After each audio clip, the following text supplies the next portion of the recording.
Hello, good morning mga kabady, mga kapatid. Welcome sa aking vlog. Ngayon mga kabady, mga kapatid, mayroon tayong sisilipin sa Mewaga nating Reebok mga kabady, mga kapatid. Isang Genesis, Hyundai Genesis ito mga kabady, mga kapatid. 2015. Ang problema, medyo mabigat ito mga kabady, mga kapatid. No cranking, no start, separate. Ayaw nga mag-cranking, mag-start pa. So, ito ngayon ang sisilipin natin sa Mewaga nating Reebok mga kabady, mga kapatid. Ito ngayon ang code, isang piraso mga kabady, mga kapatid, sa CG, Central Gateway. Ayan o. B28100 can time out. Uy, nag-time out. So, yan ang ating tuklasin mga kabady, mga kapatid, kung anong sintomas yan na dala nito.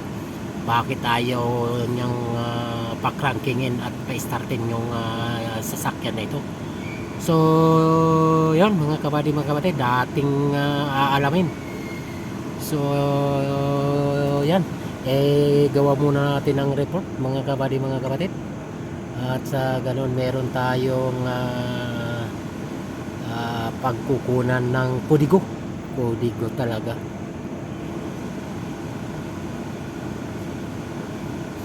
Okay.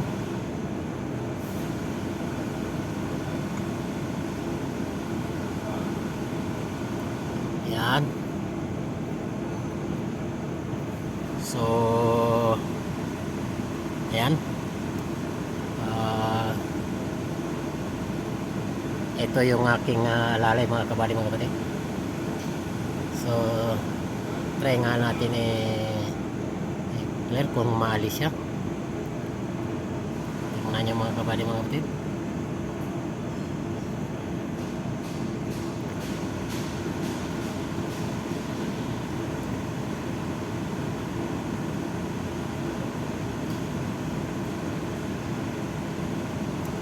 So, tingnan natin.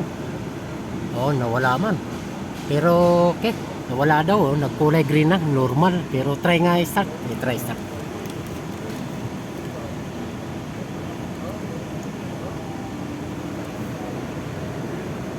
No cranking. Okay. Off. No cranking mga kabady, mga kapatid. So, tara. Atin i-actual mga kabady, mga kapatid.